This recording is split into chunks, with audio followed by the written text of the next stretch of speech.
dictating the wrap-up on the Butcher Benton package. I'm Lieutenant Dick Chasen. This hadn't been a routine case, and to find the answer, I've had to put a lot of little pieces together. It began on the day most cases can be called closed. It was the day before the butcher was to be executed. He was visited by his attorney, Paul Lowe, in the death house. It was at this first meeting the Butcher Benton case took its first switch. Well, that's it, Butcher. The evidence against you was so strong, the governor turned down your appeal. You're a rotten liar, Lowe. You started railroading me from the beginning of the trial. And now you're still trying to throw me curves. Look, I don't blame you for being edgy, but get this straight. I didn't double-cross you. I never worked harder for a client. You mean you never worked harder for a client to get him sentenced? You were a fool, Butcher. If you hadn't tried to double-cross Squeamy Ellis and Joe Marcelli, they wouldn't have turned state's evidence against you. But you had to get greedy. You wanted to keep the whole $600,000 for yourself. Well, the boys got sore, and I don't blame them. It was all your idea. You planned the whole job. You hired us. When you found out I'd staged the money, you decided it was time for me to die. You got those two crumbs to turn state's evidence on me. You stinking rotten mouthpiece. We both know that isn't true, Butcher. Now, look, what's the sense in not giving me the money?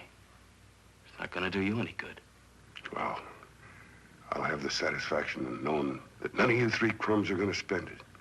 What about Eva? Don't you owe her something? You tell me where the money is, I'll see that she gets your share. I've got a different idea. I'm going to kill you and Squeamy and Joe. Then I'll take care of Eva myself. You thick-headed ape, you're going to die tomorrow. Remember what I said. I'm going to get you, all three of you. Even for you, Butcher, that'd be quite a trick. So long, dead man.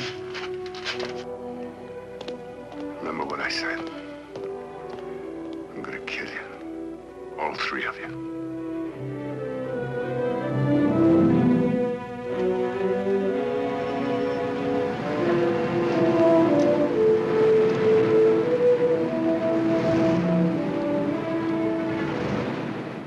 Back in Los Angeles, two men sat in a bar room listening to a newscaster tell his headline story. He played up big the butcher's threat to kill Paul Lowe, Squeamy Ellis, and Joe Marcelli for their having turned state's evidence against him. Squeamy Ellis didn't seem happy over the butcher's threat. Neither did Joe Marcelli. But they had figured, once a dead man, always a dead man. But this was one time everyone was in for a surprise, including the entire police department.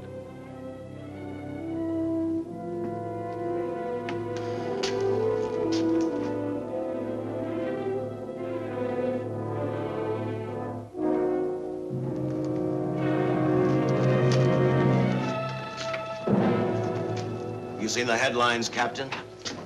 Teletype just came in from San Francisco. Butcher's execution is set for 5 o'clock this afternoon. And like the newspapers say, he still refuses to talk about that stolen money. Well, I still have hopes of coming up with something. That's what I dropped by for, Dick. With Butcher's execution, the department's marking it case closed. That means you'll be reassigned. I've spent a whole year trying to break this case. As far as I'm concerned, Butcher's death is just the beginning. Of course, I can't prove it, but I think that Paul Lowe was the top man. And even though I have to keep working on it while off duty, I'm going to get Lowe, Squeamy Ellis, and Joe Marcelli. Okay, Lieutenant. Officially, I've taken you off of the case. Unofficially, I wish you luck. Do me a favor. Keep me posted. Will do. Thanks, John. I headed for Eva Martin. She worked in a local burlesque house. I'm a cop, and my job is to ask questions and get answers. So I decided I might as well start again with her.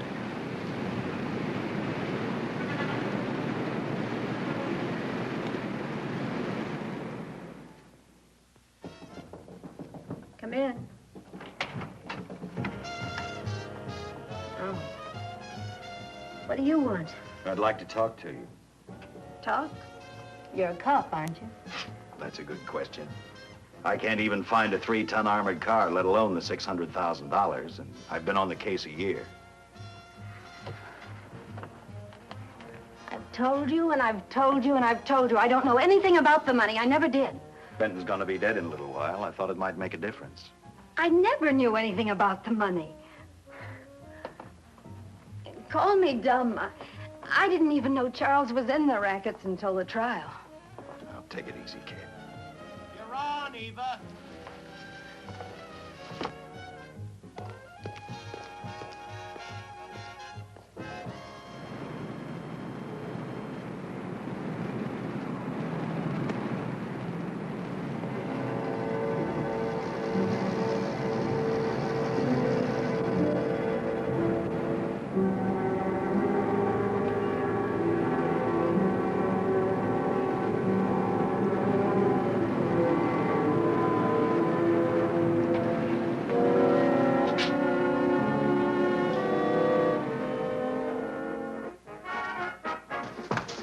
Honey, here's your wrap.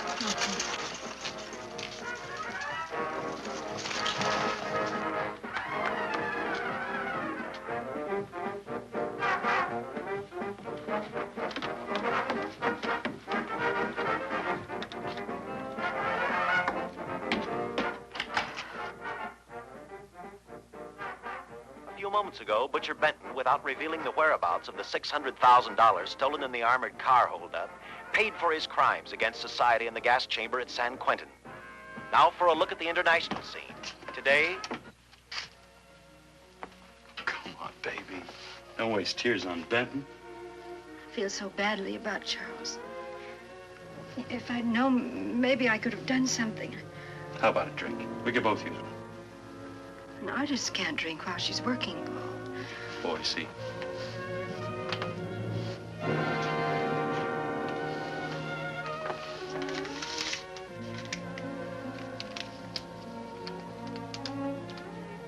What's that? Well, now what's the matter? It's a message from Charles. He told me to open it if he died. Finale, Eva. All right. How about a steak after the show? No, thanks. Not tonight, Paul.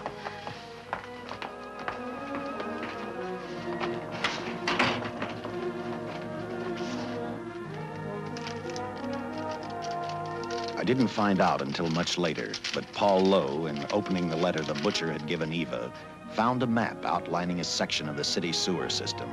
And clearly identified was the spot where the butcher had hidden the stolen payroll. He replaced it with a $50 bill. I guess he figured $50 to gain $600,000 was not a bad day's work.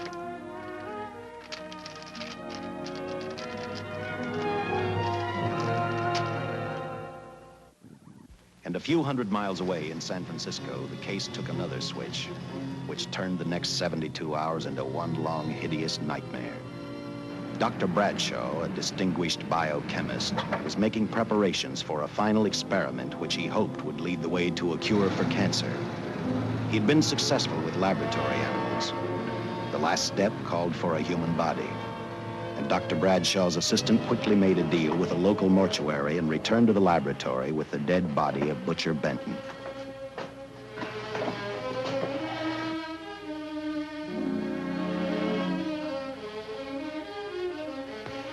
You made good time. Well, I didn't waste any. Any trouble? No, I just handed the money over and moved the body into your station wagon. That was that. Good. Get a syringe.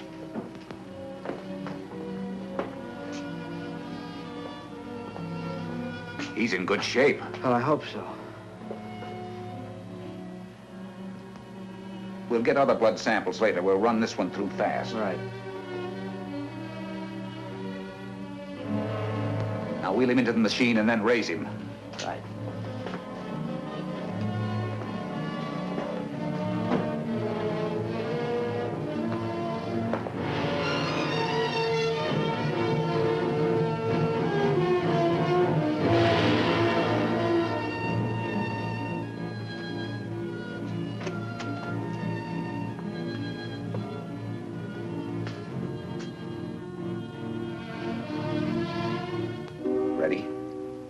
You mean you're going to give him 287,000 volts? Yes, yes.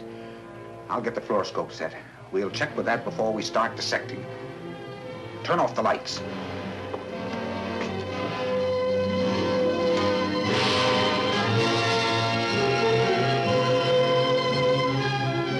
There you are, old boy. If you respond properly and my theory is sound, you'll be more famous dead than alive. Throw the switch.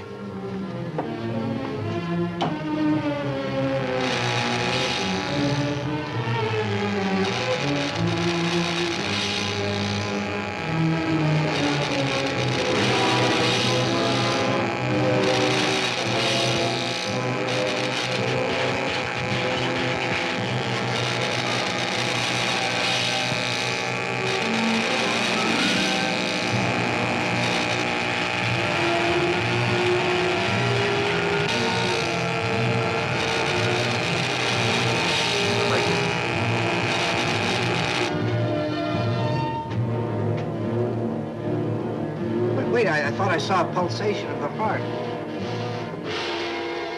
You're right. Dr. Bradshaw is beginning to breathe. You've brought this man back to life. No. The heart muscle has simply responded to a terrific electrical shock, that's all. Yes, but it does prove that the cells still function. Dr. Bradshaw, he is alive. A shock reaction, it can't last. His cells are multiplying now, if your theory is right. We could keep that reaction going longer. But it's worth a try. Get the body out.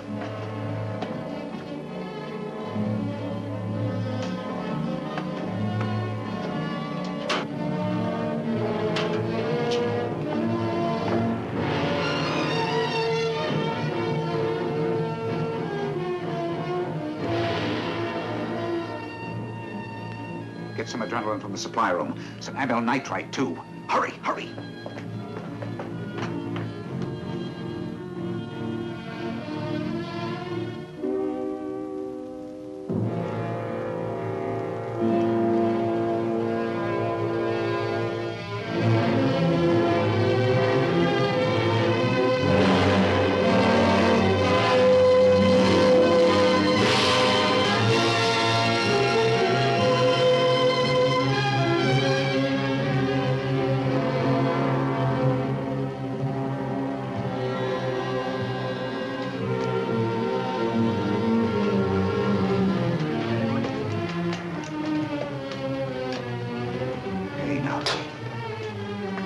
Mustn't move. Your heart can't stand the strain. Now, you must lie still. Please, please. Easy now. Easy. Easy. You must lie. Easy, please.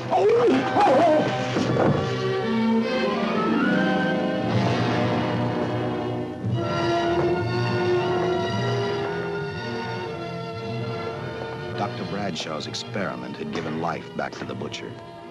He tried to talk, but the electrical voltage had burned out his vocal cords. Yet it hadn't destroyed his brain. He knew who he was. He knew who he hated. As he stumbled about the room, I think he thought only about one word: kill Lowe, Squeamy, and Joe Marcelli. The tremendous electrical voltage that Dr. Bradshaw had given the butcher had increased his cellular structure to the point where he was no longer a man. Dr. Bradshaw's experiment had created a vicious, brutal animal with an almost inconceivable amount of strength. Dr. Bradshaw must have believed the butcher's regained life would last for only a few minutes. Therefore, instead of calling for help, the doctor decided to handle his creation alone. Now, easy, Benton. Just relax. I'm a doctor. I want to try to help you. Do you understand me? You're in my laboratory. The execution was carried out and you were declared dead. I tried an experiment on you and brought you back to life, although I didn't intend that. Now, you've had a great shock. Now come and sit down. Now, be quiet. Now, come and sit down. Take it easy. That's the boy.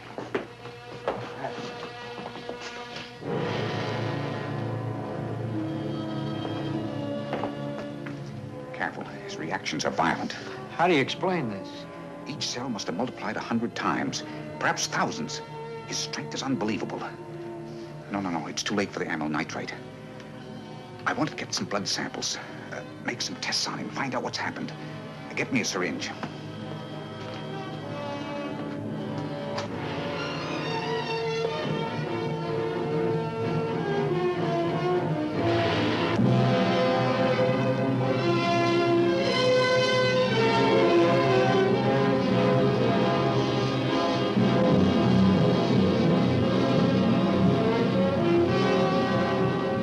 Why won't the needle penetrate the skin? The tissue must be nearly a solid mass of cells. How are we going to get the blood sample? Surgically, perhaps.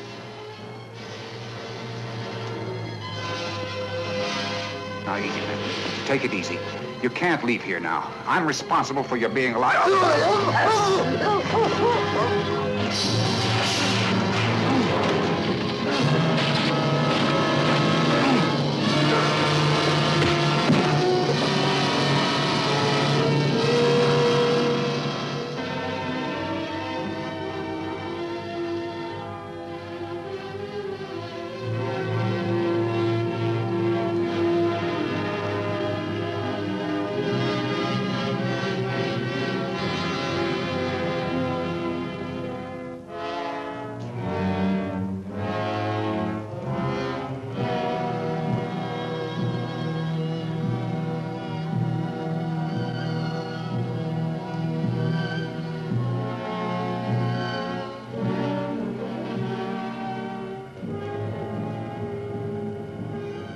Towards the end of this case, Captain Lauder and I found out the doctor and his assistant had been murdered. But I'm getting ahead of my story. The butcher didn't know how he had been brought back from the dead, and he didn't care. All he knew, he was alive. Then this monster-made man started thinking about Los Angeles.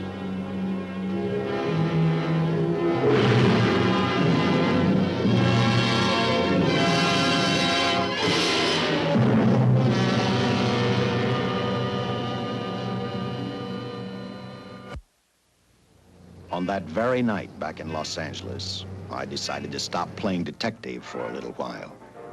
I went to the burlesque house to ask Eva to have dinner with me. After all, the butcher was dead, and if I got lucky, sooner or later, I figured Paul Lowe would lead me to the stolen payroll. In a way, that possibility made me even feel better. It's not fair to watch the show from backstage. Next time, I'll pay admission. I take it by that remark you like my routine. Yeah, you're pretty good. What I can't figure out, though, is why you stay in a place like this. It shouldn't be hard for someone like you to get a job in a class spot. If you weren't a detective, I'd be willing to bet with a line like that your next remark would be, how about dinner? Well, not exactly dinner, but a hamburger might be a good idea. If you're asking in an official capacity, I can't say no. I'm off duty. For the past 6 months, all I've ever called you is Lieutenant Chasen. Do you have a first name? Uh-huh. Dick. Give me 10 minutes for a quick change, because you've just made yourself a date, Lieutenant. I mean, Dick.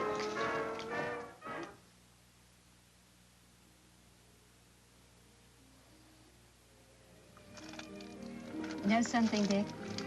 I haven't had hamburger in the front seat of an automobile with a guy in a lot of years. Well, from now on, we'll do it more often. It's funny. I always figured a policeman wasn't really a human being. I mean, unless he was arresting someone or trying to solve a case, he was unhappy. Shows you how wrong you are. In fact, everyone on the force gets fed up occasionally with the job they do. Maybe we're more human than anyone else. We see so much trouble, we get to hate the word. But as long as the world's filled with people, there'll have to be men who enforce the laws. What made you join the department? Now who's making with the questions? No, honest, I'd like to know. Well, it's really a very short story. When I got out of the Air Corps, I knocked around for a while. Well, I went to work for an oil company. One day, I went back to college on the GI Bill. Just before graduation, I noticed all about the police department exams. Seemed a pretty good thing to do with your life, so I took the exams, passed, then went on from there. If I ask one more question, will you give me a straight answer? Try me. Am I still part of the Charles Benton investigation? I mean, right now. I don't think so. As far as the department's concerned, when Benton was executed, the case was marked closed. But inside of me, that's not good enough. I don't follow you. Well, the $600,000 is still missing. And a fast-talking underworld lawyer like Paul Lowe is walking around a free man. Someday, no matter how long it takes, I'll get him and the money. Until I do, the Benton case for me is not closed. I give you my word, Dick. Charles Benton never told me anything about the money. Oh, I've been sure of that for a long time. But how did you ever get mixed up with anyone like the butcher? As trouble ever started, it just happened. I had a roommate who used to date Benton all the time. One day she packed and left for Chicago. Benton carried a torch for her, and he used my shoulder to cry on. First thing I knew, we were having dinner together, and a few weeks later, I was labeled by the police as this #1 suspect and Benton's girl. But it was never like that. I made only one mistake. I felt sorry for him. You mean, until he was arrested for the robbery and the killing, you had no idea how he earned a living? I know this is going to sound crazy, but I only went out with Benton a couple of times. And all we ever talked about was Madge, my old roommate. The last time I saw him, he tried to get too friendly, and that's when I told him he had the wrong girl. But like I said, I'd already made my mistake. What about the burlesque house? How do you two fit together? You sound like a lot of other people. I left a small town a couple of years ago because I won a beauty contest, and the first prize was a screen test. Da, da, da, da, da. After which, nothing happened? That's right. Only, it was pretty rough. And then one day I read an ad about girls wanted for a burlesque show. I auditioned and I got the job. You know something? It's like any other job. If you're looking for trouble, you can find it even in a schoolroom. Well, when the screen test didn't work out, though, why didn't you go on home? Well, first you have to have a home to go back to. My folks are dead, so Los Angeles was as good as any place else. I don't know about you, but I do 8 shows a day, and at this hour, I'm bushed. I know what you mean. Mind if I drive you home? No. And I'll tell you something else. I haven't minded anything about tonight. Not even the hamburger. I kept playing tag with Lowe. He made 4 telephone calls. 3 of them didn't interest me, but one did. The one to Joe Marcelli. I watched Joe head for his meeting with Lowe, and for some unknown reason, I began to get the feeling that this case was finally about to explode in my favor. You see what I mean? Well, look at that, will you? I seen him stagger on 2 legs, but he's doing it on 4. Shut up, you flea bag. Well, look who's calling names.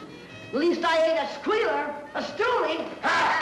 I warned you before. All right, Harry, that's enough. I'll take care of him. I want to talk to him. Okay, Mr. Lowe. But any future business you've got with this psycho, take care of it upstairs in your office. If he keeps showing around here, sooner or later he's going to get slugged, cripple or no cripple. All right, shut up, Joe. Sit down.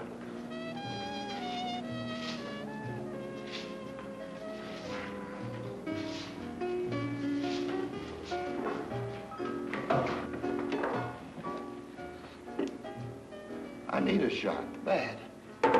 You'll get one after I've talked to you. You sober enough to understand? Yeah, I run out of dough. No wonder. Look at you. You used to be the best torch man in town. Now I don't think you could crack a safe if you knew the combination. No jobs. Nobody wants me since I turned stakes on Benton. That's your doing. You taught me. All right, quit crying. I got a job for you. If you can stay off that stuff long enough. You know I can if I've got a job. How much? What is it? There's $2 grand in it for you. Where? Right near where he pulled the job. You interested? $2 grand ain't much out of 600,000. There'll be other expenses. Besides, that money's plenty of it. Now, you want it or do I get another boy? I'll do it. How soon do you want me to go to work? Set it up for tomorrow night. Call me before noon. I'm going to the races. 1. And that's all. The job's over.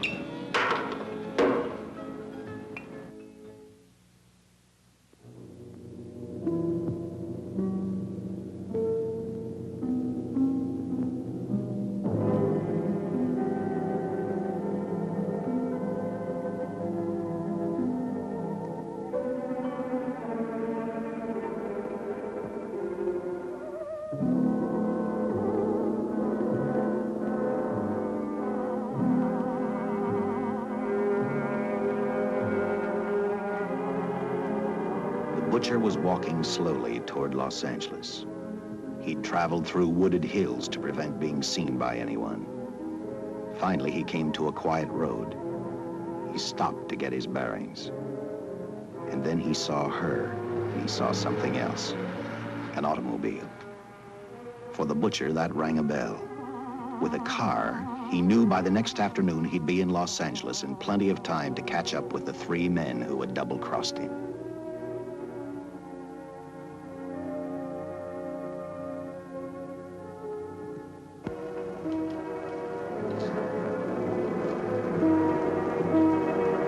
Well, see, you're a real gentleman to be helping strangers in distress. I hope you don't mind me using the babe here as bait. Quite a dish, isn't she? But that's what she gets paid for. Bait, that is. Yes, sir. She's a real shaker artist of my outfit. Carnival man myself. Just call me Connie. Yeah. Well, friend, we're in a little bit of difficulty here. Got a flat tire, brand new car, no tools in the back. Why, some of these dealers make my carnival grifters look like babes in the woods.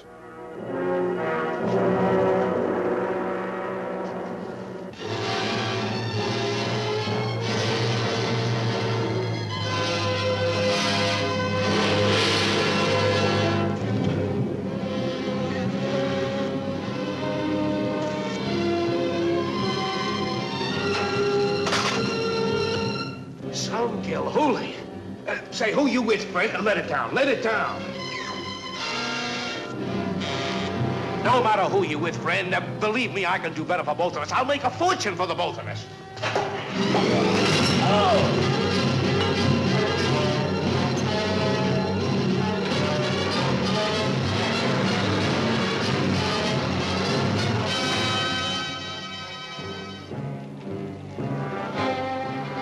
An hour later, the San Francisco Police Department sent out an APB. Squads were sent to various parts of the countryside.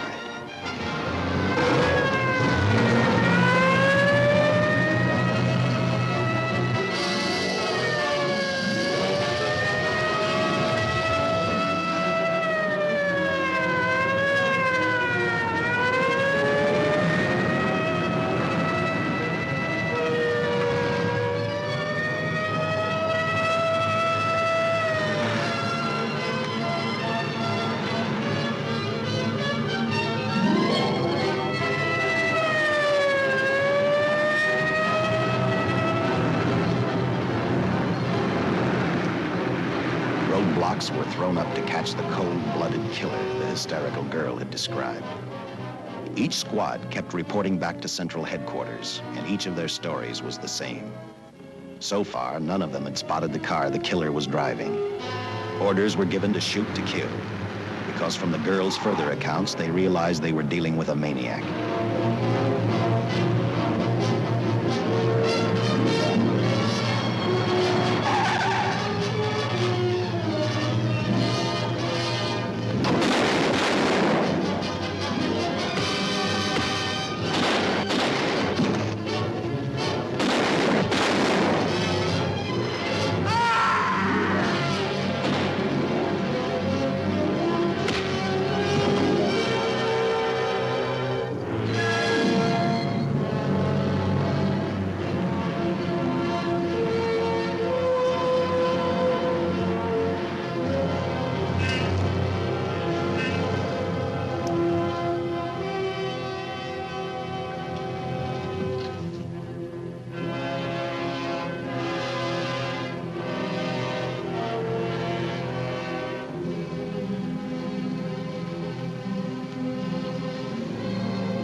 I trust that this information will answer all of your questions. If I can be of any further service, let me know.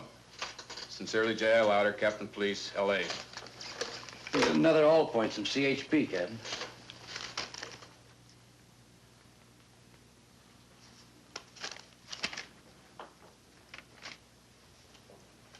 These reports sound like they come from a bunch of loonies. You sure do. There it is. Sergeant. Yeah.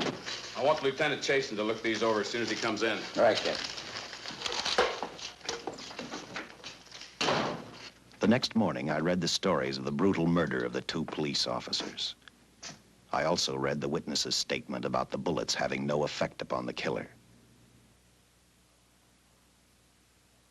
I felt sorry for the witness, and I thought about how easily a person's mind can become confused when suddenly they receive a brutal shock. I didn't believe a man existed who could not be stopped by a slug from a .45. Good morning, Captain. You and the rest of the force are going on 24-hour duty. Seen the headlines? You mean this guy that's running amok up north? Yeah, the latest report, he's killed 2 police officers. Made a getaway in a green coupe heading south. I've got a hunch this killer's gonna be our baby. He could be in town right now. Yeah. You better get started, Lieutenant. Okay. Any new leads on that hold-up money? I think the girl can probably be counted out. If any of the others are wise, they're keeping mighty quiet. Well, let it ride for now. The whole force is gonna be on the spot until we catch this killer. Newspapers will have a field day.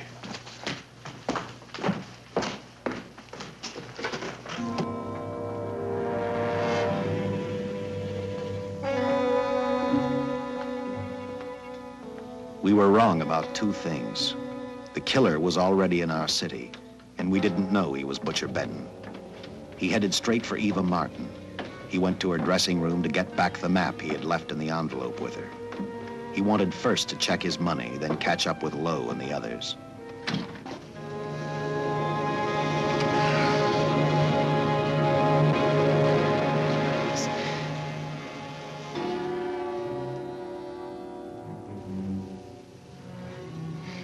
Can't be.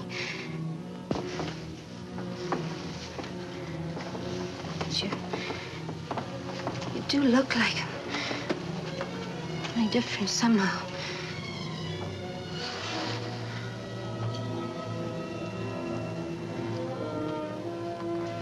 It is you. Why didn't somebody tell me? What's happened, Charles? Those look like bullet holes. Are they?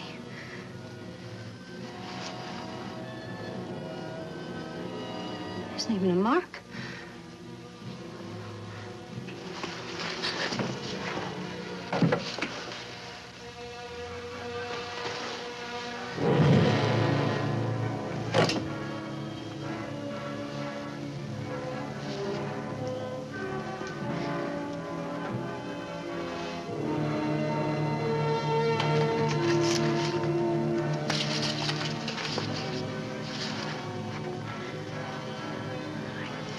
I opened it like you told me, and I found the $50.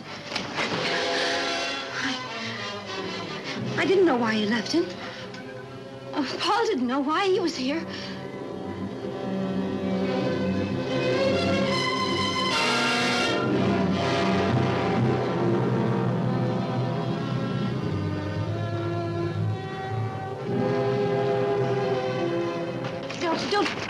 Don't think crazy. The name of Paul triggered his hate. He left her dressing room and started for Squeamy Ellis and Joe Marcelli's place. Because he knew, with them out of the way, Paul Lowe couldn't open the strongbox where the money was hidden. He thought of Squeamy and Joe first. He was saving Paul Lowe for last.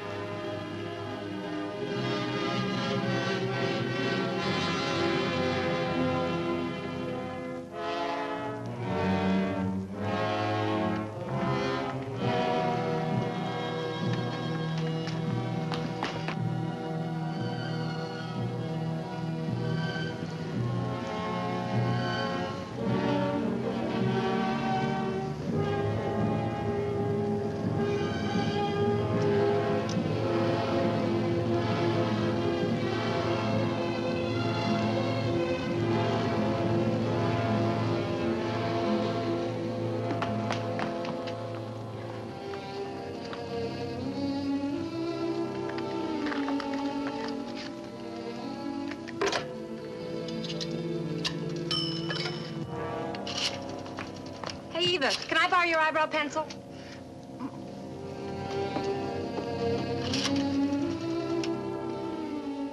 Operator, get me police headquarters. Lieutenant Chasen, please. When do you expect him? Well, tell him Charles Benton is alive, and even bullets can't stop him. I'm not crazy. Just say a friend of Charles, he'll know.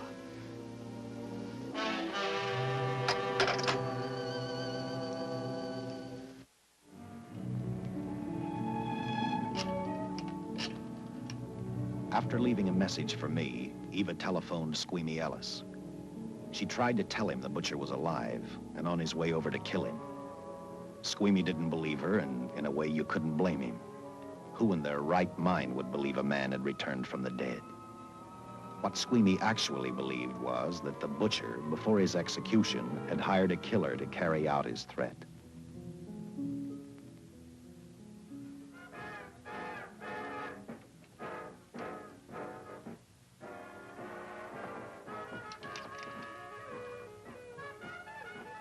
You sick? What? You don't look so good to me. 10 minutes, Eva. All right. Say, Eva, I could take over the matinee trick for you. What? It's easy. Look, Eva, I can do it. Scabba-doo-doo-doo. Oh, Francine, I just thought of something. Yeah? Eva agreed to let Francine do the show. She hoped she'd be able to interrupt the butcher before he arrived at Squeamy's hotel. Or, failing that, at least be able to warn him to stay out of sight.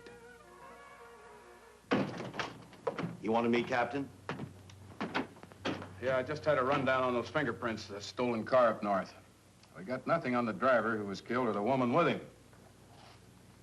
Take a good look at these. There's something funny about these. Yeah. The boys in the lab can't figure it out either. Those are the killers. They were found on the steering wheel. Looked like they'd been stamped in with a steel die. They sure do. These are Butcher Benton's. What? Well, they look the same to me.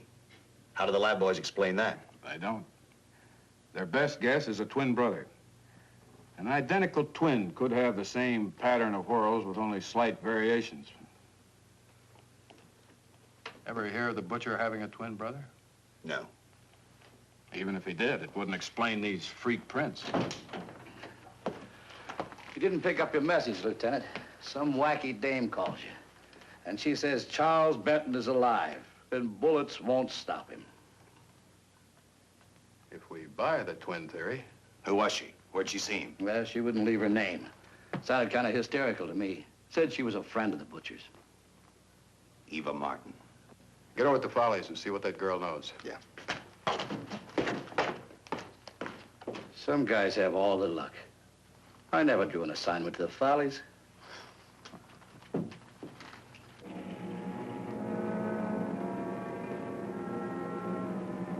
Meanwhile, the butcher headed for Squeamy's hotel. He didn't seem to be in any particular hurry.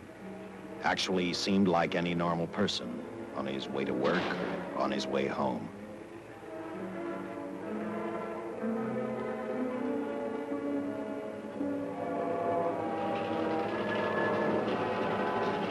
He rode up Angel's Flight, arrived at the top, scanned the hotel building, and then noticed the only exit from Squeamy's apartment, a fire escape.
Butcher was figuring his next step.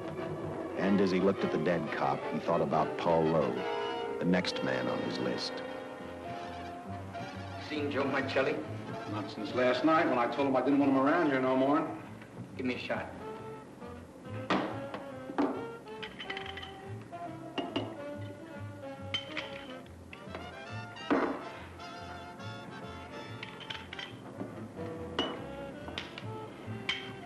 Look, I need help. Just found out that Benton's hired a killer to get me. He's after Joe, too. Well, then drink up and get out. I don't want no trouble around my place. You're a real pal. Drink up and get out, I said.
Operator, get me the police!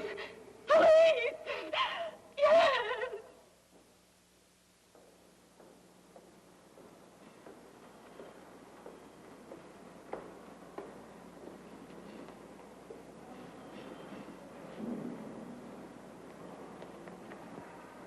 What's happened? A guy named Squeamy got thrown from the 5th floor. He's deader than a mackerel. Customer of mine. You mean Squeamy Ellis? Yeah, that's it. Just Squeamy. No one else was killed. Ain't one enough?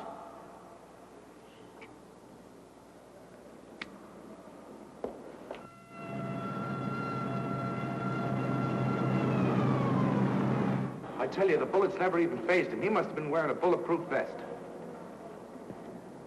God help us when the papers get a hold of this. Keep an officer on duty here till you hear from me. We'll get a stakeout on Joe Marcelli. I'd like to talk to Joe. Lauder, I'm going to call San Quentin. Suppose Benton is alive. Every available man's been put on the case now. Yes, sir. All right. All right. Anything new? Report on Dr. Bradshaw, owner of the station wagon. The San Francisco police located his laboratory in the basement of an electrical power receiving station. Bradshaw, what's he know? He's dead. And another man, too, his assistant. The lab is a shambles. But now we're getting some action from San Francisco. Benton's body never arrived at the mortuary where it was supposed to go. An attendant there finally broke down, admitted he picked up some quick cash by handing the body over to a man he was unable to identify. The man was driving a station wagon. Blast it, man. The chief's on my neck, and the commissioners are on his, and the mayor's on theirs. Now, am I supposed to tell him that our killer is a dead man? They found a notebook in Bradshaw's lab. It ties his experiments in with a Professor Dwiggins at Caltech. I hope to hear from Dwiggins soon. Captain, report from the valley on a hysterical woman. Reports the presence of the killer. There's the location. Let's go.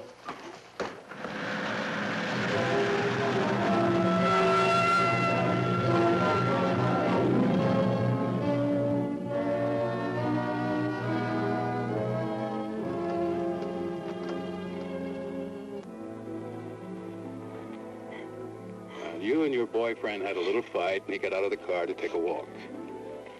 You noticed that he walked down toward the sump area in the direction where you'd seen those lights a short while before. What happened then, miss? Please try to tell us. Well, I just sat there a few minutes, I guess. I was pretty mad. Then there was a loud crash, like heavy metal, sort of, from down here. I got out of the car to get a better look. I heard Jimmy cry out something. I couldn't make out the words. Then down here, in a patch of light, was Jimmy. And coming toward him was this man. Big man. Lifted Jimmy up over his head like he didn't weigh a thing. Jimmy screamed. Just once, before he broke Jimmy's back. I heard it snap, not far away. Then I started running till I found this house. They let me use the phone. Thank you, mate. We'll see that you get home right now. O'Malley, see that the young lady gets home all right. Paul Lowe, while driving to his office, heard a radio commentator report the murder of Joe Marcelli. And what shocked him most was when the broadcast identified the killer as possibly being the butcher. Lowe headed straight for Eva Martin at the Burlesque Theater. Oh, you gave me a start, Mr. Lowe. What are you doing here? Where's Eva? Oh, I'm taking her place. I'm going to wear her costumes. What's it to you? I asked you, where's Eva? Hey, don't get physical. Well, watch your tone of voice, Buster. I told you. Little Eva isn't here. I could see that for myself. Where is she? She's at police headquarters. That's where she is. Yes, sir. No, sir. Captain Lauder's still with the mayor. The killer dropped out of sight. He was last seen in the Hollywood area. Yes, sir. We know he's dangerous. Every angle's being covered. Yes, sir. I'll tell him.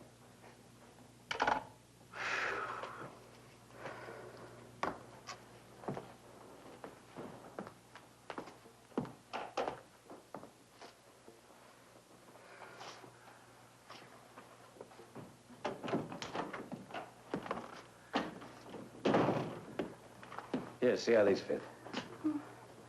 Low heels. I'm sorry. It's the best our wardrobe department can afford. Any idea how soon the captain will be back? Now, look, I'm going to see the captain if I have to wait here all night. Paul.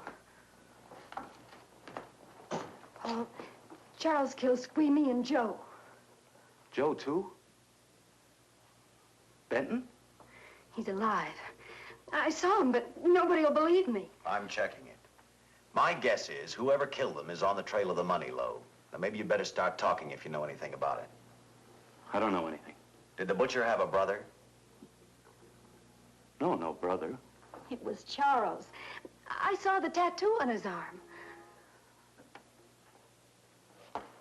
Look, I demand police protection. Where's the money, Lowe? You heard me. I demand protection. I know my rights. We put stakeouts on your office and home. Well, that's not enough. It's enough as far as we're concerned.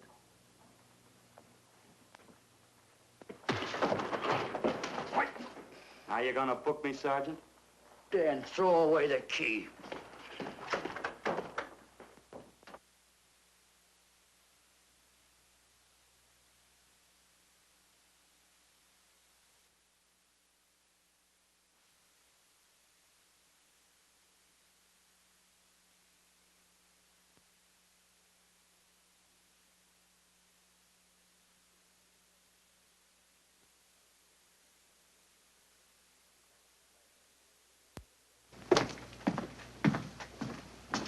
Thank you. Come up with anything yet, Dick? Oh, we've checked every hotel, motel, and rooming house in town. We've run a cross-check on every hangout Butcher ever used. Net results, blank. This is incredible. We not only discover a dead man turned killer, but it's beginning to look like he plays ghosts, too. He's somewhere in this city, and if we have to take it apart brick by brick, we've got to get him. I may be way off, but I think Paul Lowe could tell us a lot. Maybe, but it's a cinch he's not going to. Well, suppose he had no alternative. You better grab some coffee. Your mind's beginning to play tricks on you. No, now, wait a minute. When Lowe came to us for police protection, it was because he was scared stiff the Butcher would add him to the list of Squeamy Ellis and Joe Marcelli. Go on. It figures, too.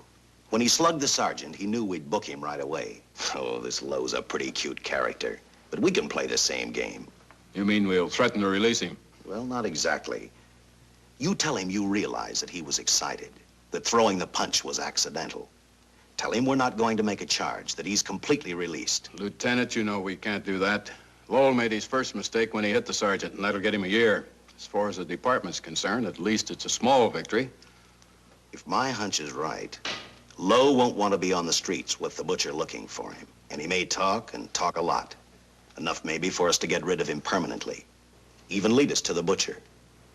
If he's frightened enough, that might work. But if it doesn't... No, Dick, I'm not going to release him. I want him out of my way so bad I can taste it, but not bad enough to be responsible for getting him killed. The good thing about that, Captain, is the fact we know it, but Lowe doesn't. Let's give it a try. All right, Lowe. Come on out. I think you'll find everything in there. You're free to go, Mr. Lowell. Wait a minute. Who do you think you're kidding? You arrested me for assaulting an officer. Court, I'll plead guilty. With luck, I might get off with 6 months. For a lawyer, you're forgetting a very important point. If no charge is made, there's no trial. It was a tough day for everyone. We figured your nerves were on edge, and when you threw the punch, you didn't know what you were doing. I've squared everything with the sergeant. It's all over, all forgotten. Yeah? Why'd you bring a stenographer? Simply because I wanted a record of our conversation at the time of your release. Okay, Lowell, let's go. Oh, wait a minute. Once out on those streets and I'm a dead man. You let me go, you'll be responsible for murder. Oh, come off it, Lowe. You're imagining things. You know the Butcher threatened to kill me. You set me free, he'll do it. Well, that's just a risk we'll have to take. But the way I look at it, Mr. Lowell, you'll be okay. Look, Captain, I'll make a deal with you. You keep me here, and I'll tell you how to recover the money. Maybe even catch the Butcher. No deals, Lowell. You'd probably tell us anything just to stall for time. Come on, let's get out of here. Now, wait a minute. All right.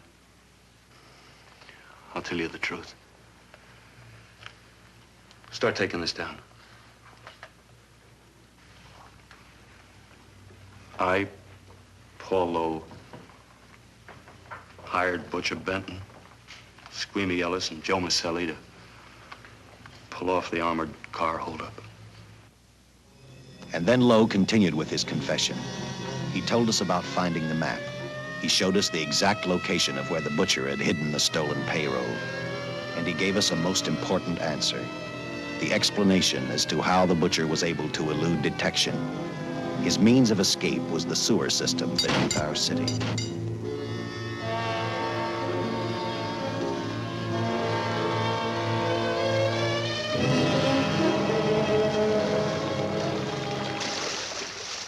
The The department went to work fast. Every police squad in the city was detailed to cover a specific area. Every entrance and exit to the Los Angeles city sewer system of 700 miles was covered. Captain Lauder and I, along with several other squads, headed for the entrance where, according to the map, Butcher had hidden the money. Our job was to stop him, and that made me think of one specific question. When we found him, could this monster be stopped? I, for one, wasn't sure.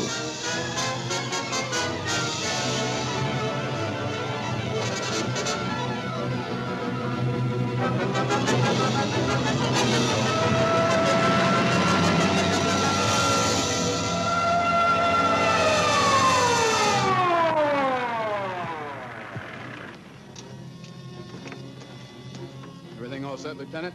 City engineers mapped out each possible exit. A squad of officers are spotted at every point. If the Butcher can be caught, now's the time. Well, after I talked to Caltech, I called on the fire department for a little help. The professors thought a flamethrower might stop him. Flamethrower? I suppose their boys have had a chance to join our squads by now. See, we have one with us here. Have you thought about what'll happen if this doesn't work? No. I've been praying too hard that it will work.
This is where we split up. I'll go straight ahead.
If this map's right, we're off our course.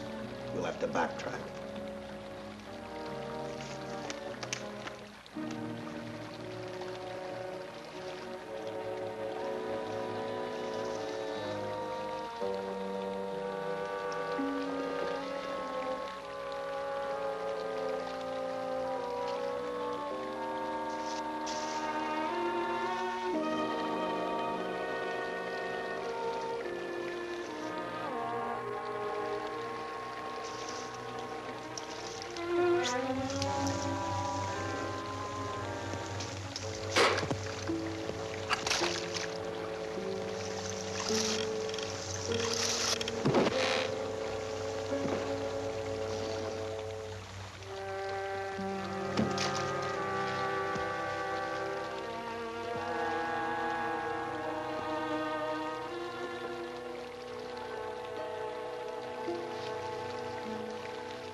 Let him have it.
And the tremendous shock of electricity that brought the butcher back to life destroyed him.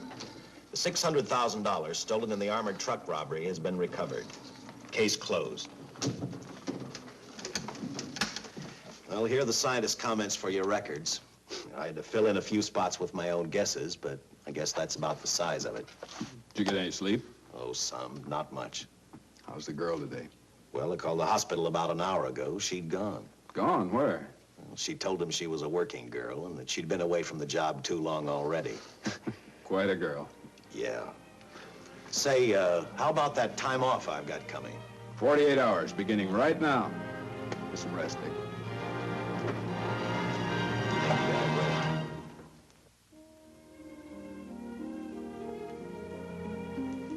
know something, Dick?